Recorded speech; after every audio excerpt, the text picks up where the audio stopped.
Hello, this is your host, Austin Hopkins, and welcome to the Introvert Leader Podcast.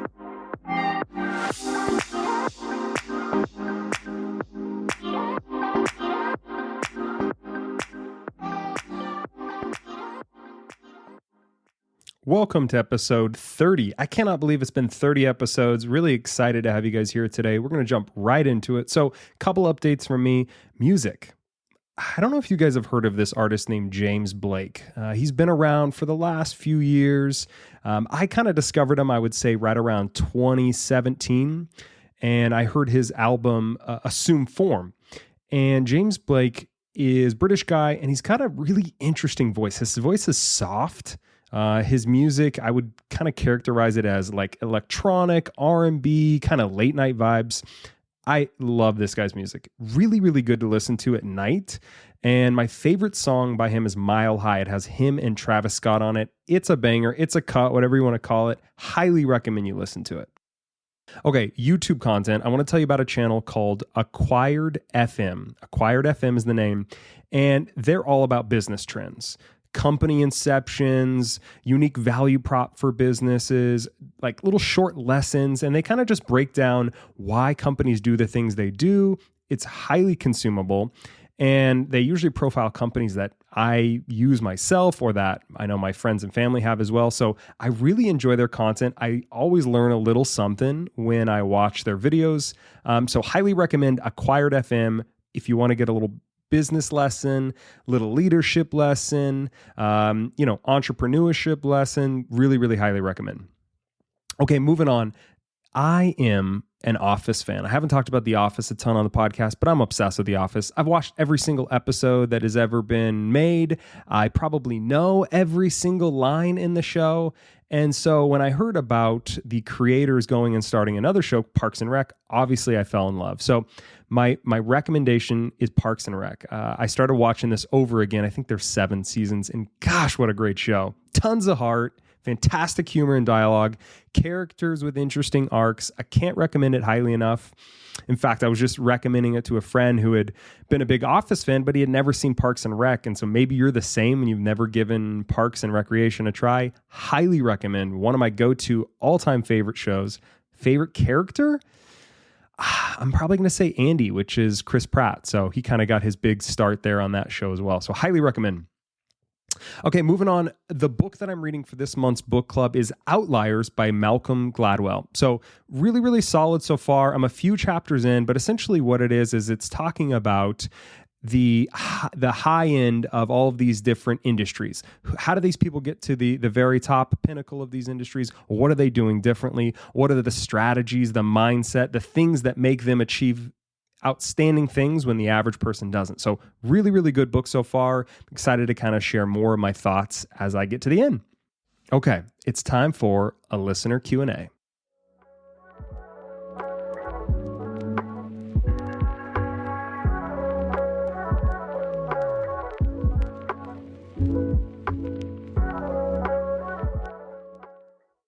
Okay, so the question today is, how can I develop leadership skills even if I'm not in a management position yet? So, of course, great question. And it tells me that maybe ambition really isn't something you're lacking, which is awesome. And I really feel like the best way to develop your leadership skills is to practice them. But you're probably thinking, like, how do I practice them without the title? And really, the best way to do that is to volunteer to take on different projects or initiatives that will take some leadership. So ask your boss or another leader within the company if you can run a project. And then start practicing what those key leadership fundamentals are going to be, right? Ask for feedback, share your results with the right folks, get the best out of your team, make sure that they understand what the expectations are, all the basics of leadership. Start practicing that on a smaller scale in a project or an initiative. It's going to have a start and end time. It's not going to be probably as pressure filled as actually just taking on a leadership role. And it's going to give you some clarity as well to find out, is this even something that I want to do? So practice your leadership by taking on a small project or initiative, get some feedback, see how you did, and then from there, figure out if that's what you want to do. And if it is, start telling people about your experience. Okay, so today's episode is about starting or building a team or department from scratch. So building a new team or department from scratch isn't easy. It's actually pretty uncomfortable, and usually it's uncharted territory, but it's also probably one of the most fulfilling things you can do. I've been lucky enough to do it a few different times at a couple of different companies, and I've learned some really tough lessons, but some really good strategies that I really want to share with you. So whether you're building a new team, a new department or not, you're going to get some value on value on value, as they say. So I want to begin with starting with the end in mind.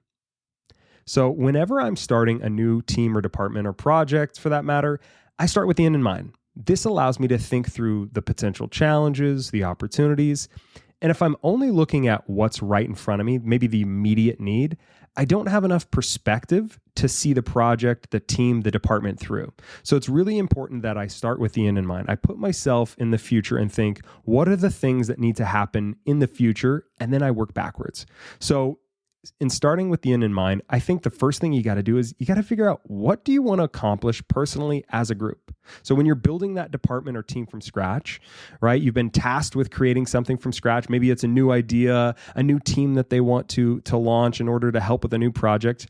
It's really important that you get clarity on what the leadership of your company or department expects from you and the team. So do you have the goals and expectations nailed down? Do you understand what those are?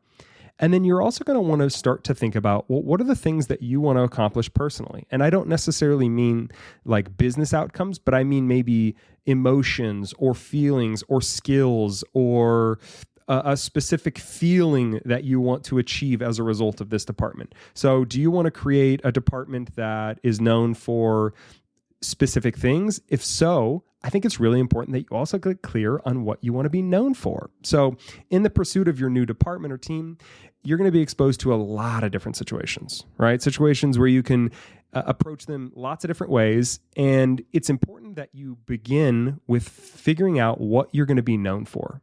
Because if you know what you're going to be known for, that then helps you inform decision-making later on. So get clear on what you want people to know about your team. What do you want to be known for? Do you want to be known for the team that helps everybody? Do you want to be known as the team who are the best at communication?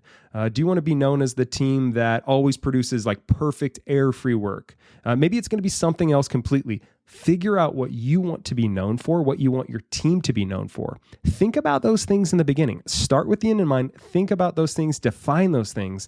Don't just allow the work to come and try to figure it out along the way. It's going to be much harder to course correct as you're already going instead of taking that time up front. So you figured out what you want to be known for. You figured out what you want to accomplish. I think another really important thing is to think about your employees. So I think a common problem that I see with leaders is that they think about everything else but their employees. They think about the goals, what it's going to look like for their career, what the big problems that they need to solve. And trust me, those things are important. But the most important thing, the thing that matters above everything else is your team, your employees, right? They're the human beings. So what will success look like for your employees? And your department and team is only going to see success if your teammates become the best version of themselves. So what will it look like for each employee? Start to imagine what you want your employees to feel when they come into work. Are they going to feel a culture of growth? Are they going to get leadership experience? Is it going to be really good work-life balance? Will it be psychological safety? Start to determine what are the things that you want your experience to feel and look like for your employees. Figuring this out up front not only will allow you to keep it top of mind as you move forward, but it's also going to put the focus on what's most important, which again is the human beings that you're going to be leading, right? And that's what's so important. And speaking of human beings, it's really, really important that as you're starting with the end in mind, you hire the right people. So I've made some bad hires in my career, and I've made lots of good hires. And I think the difference between the success I've seen in different teams is I've tried to really hire the right people. So as you're starting that new team or department, you're going to need the right people. So start defining what you want. What are the characteristics of those people? What characteristics do you need in pursuit of your goal? And I've hired lots of different people in my career, and everybody brings something unique to the table. So within every team, with every department, there's going to be different needs you have. Sometimes you're going to need rock stars who go out there and just put up results left and right. Sometimes you're going to need people that are master communicators. And sometimes you're going to need people that are just really good at caring for their teammates. Start to define what you need. And my caution to you is don't hire all of the same people. Get a weird random mix of people. That has been my secret sauce is I hire random people that each fill a need. They're each a piece of the puzzle. You put them together, boom, you got yourself a beautiful team, great culture. Everybody's vibing. Everybody's adding something to the mix. You're getting something from everyone. They're all able to contribute, which feels really, really good. They feel fulfillment. They get better. They bring their A game to work. So get specific on what you need and hire for it. And again, I would say think personality traits versus direct experience. So yes, you may need someone who has run projects before, but that shouldn't be the only thing you're thinking about. Someone with project leadership experience. That's not what you're looking for.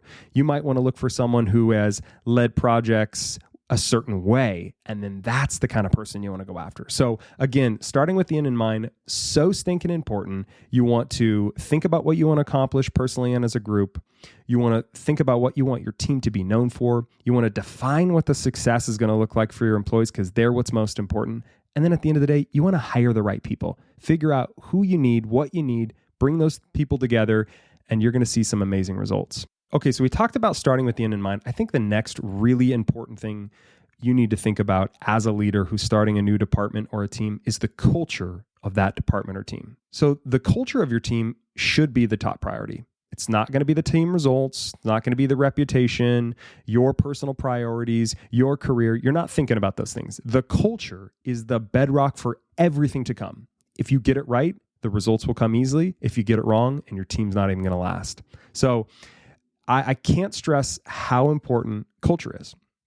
And there's a couple real fundamentals that I always focused on when I was starting a new department or team. And there's 4 of them. So the first one is feedback. I really believe every team or department I've created has been comfortable with feedback. You know, feedback is the acknowledgement that self-awareness is important, right? Feedback is saying, hey, I don't know everything. I'm not perfect. I want to get better. What am I missing? So make it really clear from the beginning that you want your team to give you feedback and that you're going to give them feedback. And a great way to do that is to start asking them for feedback. So when there's different situations, new ideas, new things that you want to try, ask for feedback. And also set those expectations that you're going to be giving feedback. So if you've done it the right way, the team should be incredibly comfortable with feedback, that it almost occurs daily, and it gets rebranded from something bad into something really positive. So instead of like looking at it like, oh my gosh, I got feedback again, it's like, oh great, I get some feedback. This is really going to help me figure out what I'm doing wrong or what I could be doing better. So feedback, super, super important. But if anything, with anything in leadership, you have to demonstrate it first. So ask for feedback, get vulnerable, then your team will also accept it much, much easier. I think another one for me as I was starting departments and teams, I knew that I couldn't do it all. I knew that I couldn't own everything. So I think another really, really important, fundamental for culture is ownership. And as the leader, you own the team performance and responsibilities, obviously.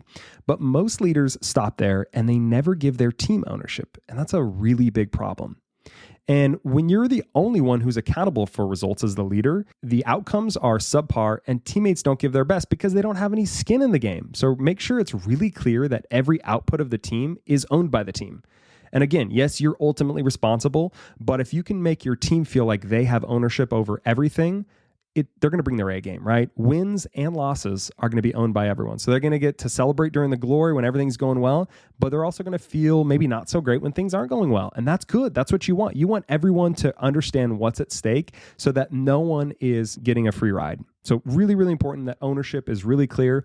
And you can express that verbally or you can show that through your actions, but make sure it's clear that everything that the team does, everybody owns it. Okay, so we talked about feedback, ownership. The next one is recognition. I did a whole episode about recognition, and there's a reason I did. I believe that recognition is a tool that produces more effective results than any other routine. So if you want better, more consistent, elevated performance, make recognition the center of everything your team does. As a leader, I did a few things to make recognition important that I'll share. So number one is I made it a point to recognize someone on my team every week. So either this was during a meeting that we had in front of everyone, a one-on-one with them, or just like a random email. The culture of recognition started with me. If my team saw me do it, they were way more likely to do it. So I wanted to stuff recognition down their throats, almost make it to where they were annoyed of how often I was celebrating their wins. Now, I don't mean just recognize anything like, oh, hey, thanks for showing up on time today. But I mean, recognize things where you can tell someone put in effort. They got out of their comfort zone. They did something impressive. Those are the things that you want to recognize. And you've heard me say it before, and I'll say it again. The things you recognize, you get more of. So if I recognize someone for doing a really great job on a project, the next project, they're going to bring their A game and make sure they do the same. So really, really important. Recognition is great. I also made recognition a part of every meeting by dedicating a section at the beginning. So anytime I held a team meeting with that new department or new team, I said for the first 5 minutes, all we're going to do is a love fest, right? And we're just going to shower each other with recognition, highlight what we've been doing cool, and build people up. And this was my favorite part of our meetings. We would start with recognition, and sometimes no one would say anything, so I would kick it off, and then slowly and surely, everybody else started recognizing, hey, thanks so much for following up on that email. Hey, thanks so much for staying late and covering for me last week. Hey, I really appreciated your project. Whatever it is, folks were way more willing to start giving recognition, and it really created such a connected and strong culture because it showed that we could recognize the value in others. And at the end of the day, isn't that kind of what we all want as humans? We want other humans to recognize our value. So I think the last one that is really, really important is protecting your team. So as you're starting a new team or department, the chances are there's going to be some BS that comes down from the top, right? You're working at a company. No company's perfect. So there's going to be some BS that comes from a senior leader who doesn't really know what's going on. And they're going to maybe drop some stuff on your lap, on your team's lap. And your job is to protect your team from everything that will kill them.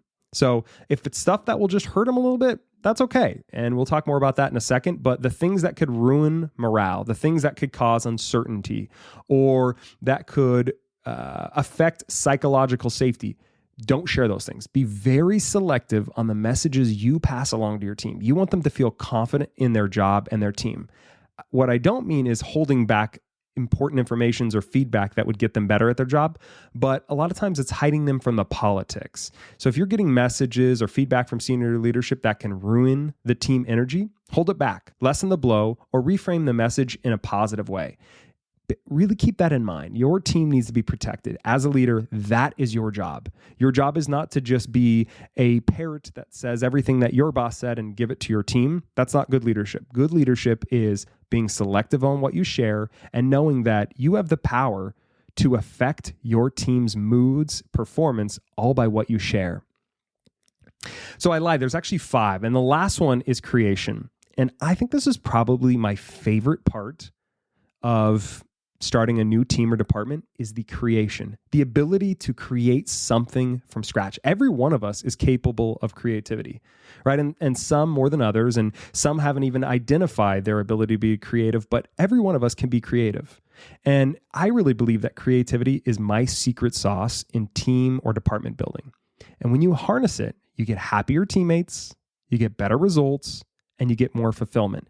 Because what you're saying to your team essentially is that, hey, I value what's in your brain, and I want you to bring your unique self to work and tell me some interesting ideas, and then I'm going to tell you that it's valuable.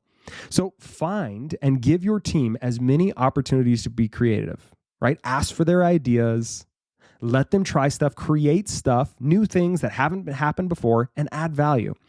And honestly, some of my best results have come from someone on my team coming up with a new idea and trying it. So don't stifle creation, embrace it. So we talked about the culture of a team. We talked about protecting your team. We talked about creation. We talked about recognition. We talked about ownership and feedback. All of these are so important in creating your team culture.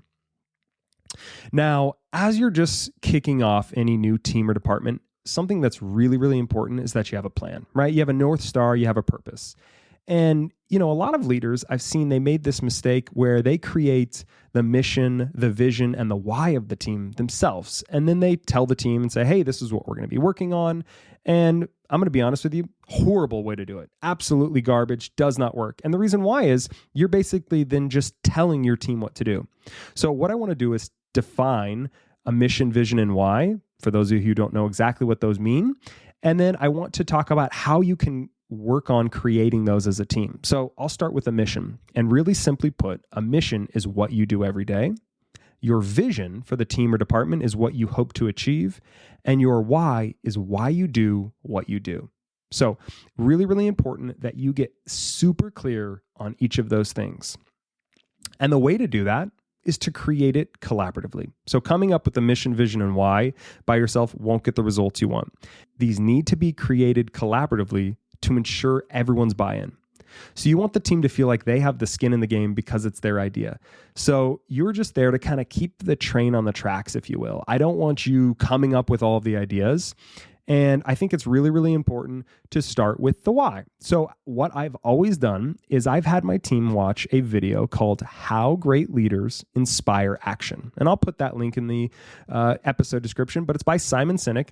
And essentially defines what a why is, how people find why, and more importantly, some examples of businesses or different leaders in the past who have used their why to achieve tremendous results. So why do they want to do what they do every day? And maybe it's helping people, but have everyone figure out what's the why of the team. Why are we going to do what we're going to do? So sit in the room with your team and ask them to help define their vision is the next one. So you want to focus now on the vision. You've done your why, and let's say they want to help people. The next one is to figure out a vision. So again, the vision is what you hope to achieve. So go around the room and ask everybody what they want to achieve if all goes to plan. And I would say for this one, it's really important to think big, but realistic. So your vision shouldn't be something that is super easy to achieve because that's not really a vision worth pursuing. It should be something that's big, but it should also be realistic. And it needs to connect with the why. So if your why is helping people, the vision could be, well, we want to help people do X, Y, Z, right? Or we're going to help people achieve X, Y, and Z through our help, right? And then the next one is you have to come up with a mission. And again, the mission is what you do every day. And so another thing you want to do is, again, have everybody in a room and figure out what are the meat and potatoes. What are the most important things your team is going to do consistently to help them achieve that mission? So again, it's super important that you're connecting all three, the why, the mission, and the vision. But ask people questions. Grab a whiteboard. Start asking questions. Well, what would it look like if we were to achieve these amazing results? And what do we want to focus on every day? And what is that going to look like on a micro level? And what will that then turn into on a macro level? So get really specific on all of those different things. So as you're making your vision, mission, and why as a team, something else that I would really strongly encourage you to do is make it bold. A boring, predictable, safe vision is going to produce boring, predictable, and safe results. And if that sounds okay to you, then I would kind of say that's a problem because anything in life worth doing is worth doing big. So the vision should stretch the team.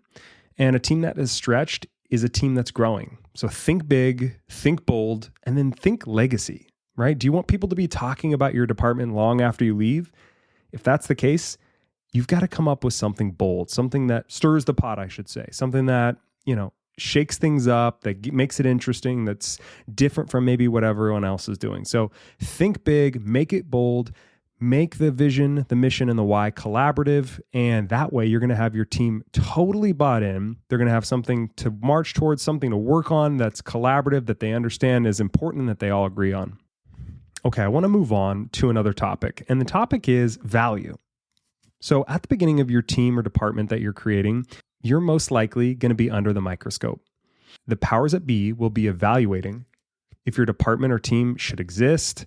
They're going to talk about things like proposed funding, and you want to send a message that you're creating value. So really, three things pop into my mind when I think about creating value. The first one is small, quick wins are better than long-term wins. And hear me out on that one. So it can be really tempting to focus on solving the big problems and opportunities from the beginning. And I believe this is a mistake because usually those take the longest. And as your team or department is new, again, all eyes are going to be on you. So instead of working on the big stuff, focus on getting small but valuable wins up front. What are the things your team could do right away to add value? Find those small wins and start securing them. This will take some of the pressure off your team because it shows people that your team is on the right track and that you're still pursuing the big things, but you're able to add value even in the short term. So I really believe this in my heart that small early wins outweigh long-term big wins during the infancy stages of a new team or department, right? You want to create a reputation of value, and it's really important that you do that early on. The next one for me that's really important is focusing on company problems and goals before your own. So when you're just starting your new team or department, it can be really easy to focus on your own goals and priorities. After all, we're humans, and we usually are approaching every situation in our life thinking about it through our lens.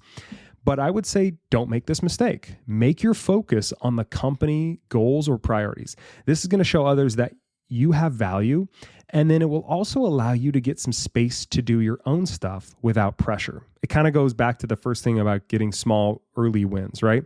You want to show externally that you're adding value and that you're focused on the company problems or goals. And when you're doing that, people aren't as worried about your day-to-day. And that's going to give you the freedom to work on the things that maybe are important to you personally or the things that are important to your team. So give the people what they want so that you can then do what you want. I would say the last one is constantly asking for feedback from external sources. So I told you about how important feedback can be inside of your team, but getting feedback from outside of your team is arguably just as important. So whenever you're starting a new team or department, it's so important that you're getting feedback from external folks, right? And that feedback will do a couple of different things. It's going to show others that you're a good partner because you are valuing their opinion and that you want to work collaboratively. It's also going to show others you're committed to adding value. People that ask for feedback are trying to improve, and I would then say, in turn, are trying to add value. And then the last thing it does is it brings clarity on your team's shortcomings or opportunities. You might think you're doing everything right. You may think that your team is awesome and that you're adding value, but maybe from another perspective, you're missing the mark. So by getting that feedback from an external source, you're going to get a good understanding of how your team is perceived. So good people to get feedback from that are outside of your team would be obviously your boss, their boss, different business units that you collaborate with, different leaders within the company, your peer. Start asking for feedback. What are we doing good? What could we be doing better? What are the things that you want to see more from us? How could we make sure that we're better supporting you? Those are the kind of questions you want to ask. But really, really important that value is on your mind as you're starting a new team or department. It doesn't necessarily need to be on the little things that happen every day, all of the minutia. Those things are important, don't get me wrong, but most important, if you got rid of everything else, what's most important is value. Are you adding value? And again, the right ways to do that are to get those quick wins early on, focus on the company problems and goals before your own, and constantly asking for feedback. Okay, so we talked about some fun stuff so far: culture, mission, vision, why. We talked about how to make sure that we are perceived the right way from others inside the company. What I want to do now is I want to transition and talk about routines. So as you start to build a new department or team, it's super important that they're structured, right? And I've seen too many leaders tell themselves that because their team is new, hey, we don't really need structure or routines, we'll figure it out. And unfortunately, they're dead wrong. Routines give your team the structure they need to produce their best results. We as humans, for the most part, function better when we have some structure. Now, I'm not saying micromanaging. If you've heard any of my episodes before, you know that I don't believe in micromanagement, that I think it is basically showing a lack of trust. So I don't mean micromanagement, but what I do mean is having structure. And routines are a great way to have structure. 4 routines that I think you have to make a part of your business, your new department, your new team. First one's frequent communications. So whether that's meetings, random calls, text chains, one-on-ones, all of these things are super important. The newer the department and team, the more communication they need, because at the end of the day, there's no blueprint. There's no template to follow. Everything's new. You're creating as you go. So they need this to ensure that they're headed in the desired direction and the confidence to move forward. So frequent communication, I would say over communicate in the beginning, just to make sure everyone's aligned. So there probably wasn't a day when I was starting a new team or department that I wasn't talking with someone on the team about something. I wanted to make sure that I was right there with them, talking consistently. We were always in communication. They had a question, they could bounce it off me. I had feedback, I could give it to them. They could give me feedback. Boom, we're connected. So outside of frequent communication, another really important one is that you're sharing your team's story externally. So find strategic ways to share the story or the value of your team. Maybe it's during a call with some of your peers. Maybe it's during a monthly business review or a one-on-one with your boss, but find a way to show others the value that your team is producing. Chances are, because it's a new team, it's not going to be necessarily incredibly clear throughout the organization of what your team is doing and the value they're creating, right? People don't just know everything that's going on within the company. So you're going to need to strategically find ways to share that. And the more supporters you have, the more people you've shared it with who can then say, hey, that's great what you're doing. The more supporters you have, the easier your job will be. So think about things like new resources that you're going to need, new funding, new opportunities. You need supporters.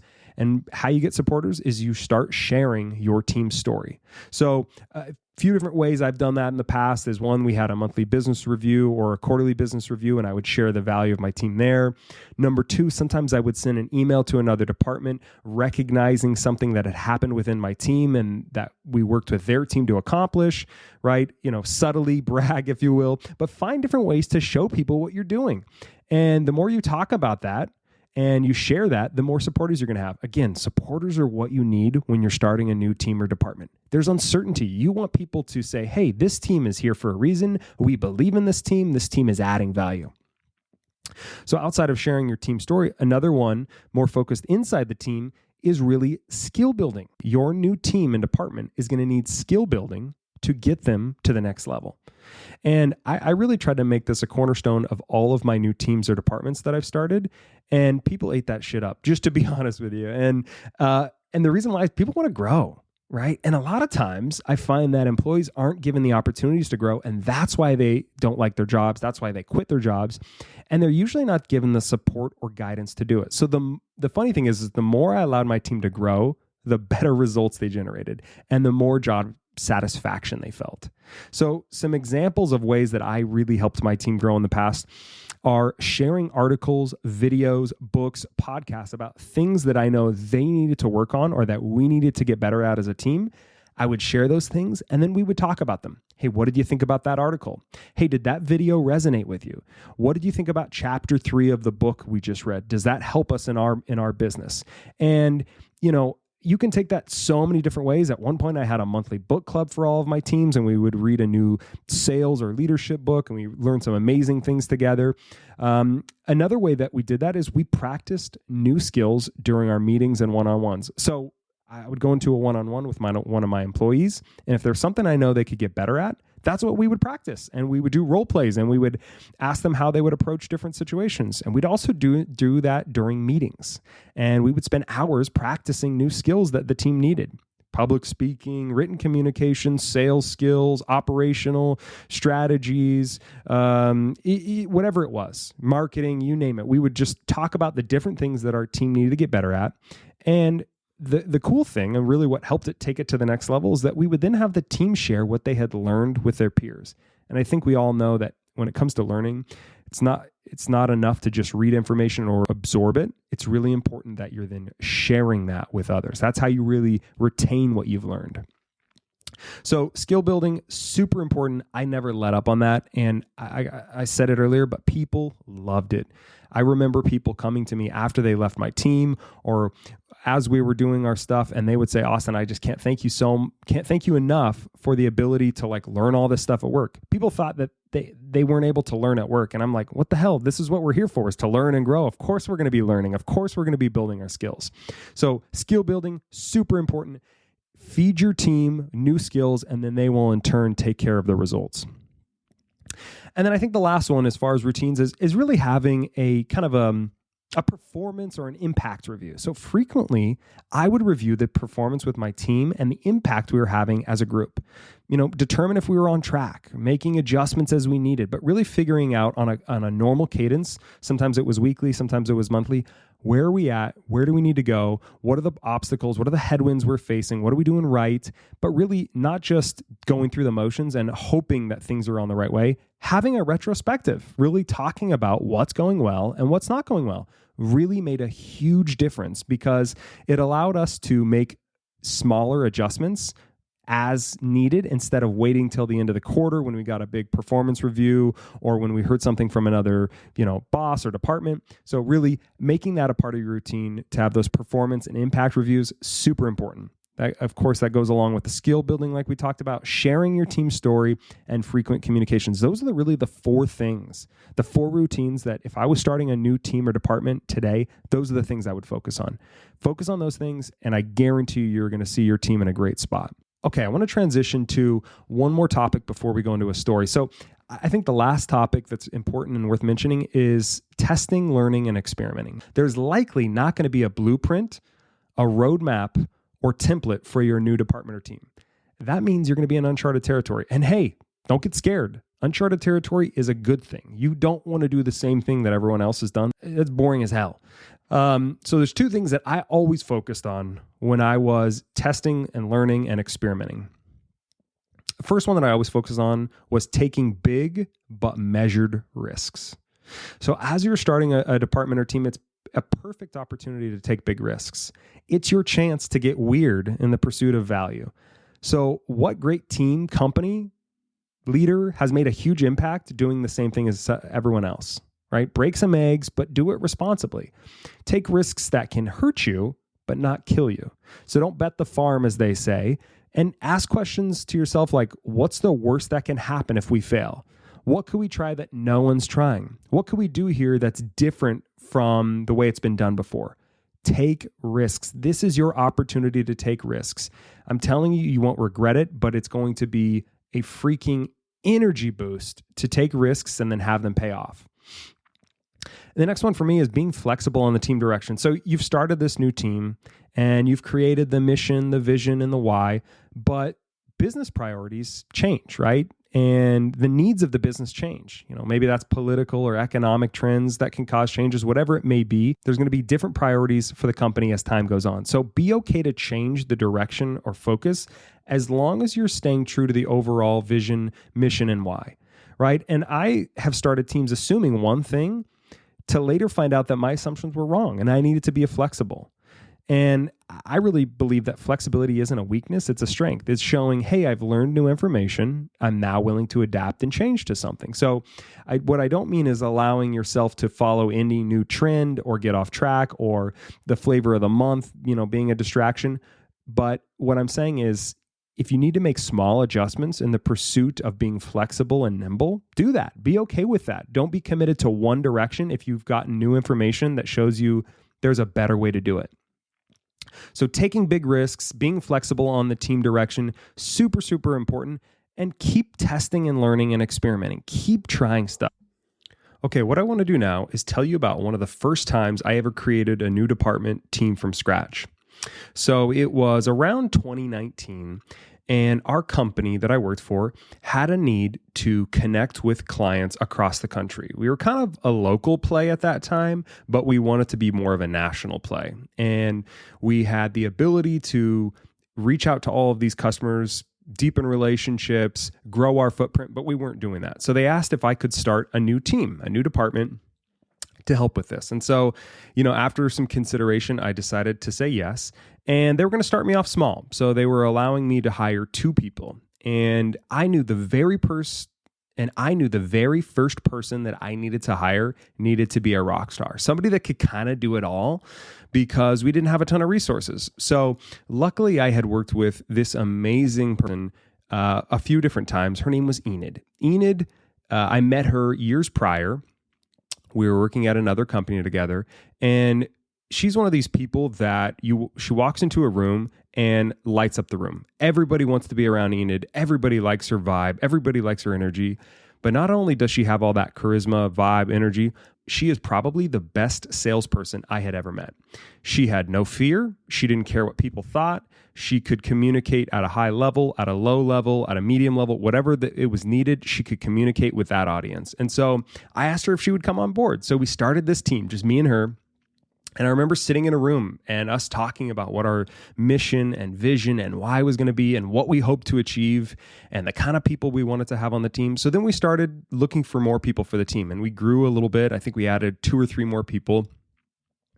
And I was only with that team for about a year, but in that short span of time, in just a year, we were able to absolutely make a huge impact, so much so that they decided to expand the team even further and also add in other new teams under that umbrella because we had proven the success. We were able to deepen relationships with members all across the country. We were able to expand our footprint. We were able to make brand new connections with different businesses that we needed to, and really prove this concept. But I'll never forget that experience because it was just such a fun, fulfilling moment in my career where I was able to do pure creation. No one was telling me what to do. Me and Enid and our small team was able to just create what we thought was valuable. And that's what we focused on, just adding value. That was our top priority. And it worked. And I'm really happy to say that we were able to make it a success. And then from then on, I was actually able to even work with Enid again and brought her over to another company. So, I couldn't have done it without her, and I couldn't have done it with all the other folks on the team. And it was just an incredible experience. And I share that story with you to hopefully get you excited or inspired to try something like this yourself. So here's the challenge for this week. If you have ever thought that maybe you want to start a new department, maybe you want to start a new team, maybe you have an idea, something that you could change the game, something that could add value in a whole new way, my challenge to you this week is I want you to put some thought into that. Write down on paper what that might look like, what that might feel like. And then if you feel so bold, I want you to bring that up to your boss or your boss's boss or the CEO of the company or someone up high up in your company. And I want you to offer that as an idea. Really make sure it's well thought out, but you won't regret taking a risk and starting a new team or department. It's something that I don't think everyone gets to experience in their career, but if you do, you'll never forget it and you will grow more than you have in any other situation. So I want to say thank you so much for listening. A little bit of a longer episode today, but there was just so much stuff that I was excited to share with you. And I want to say thank you for being a supporter. Make it a great day.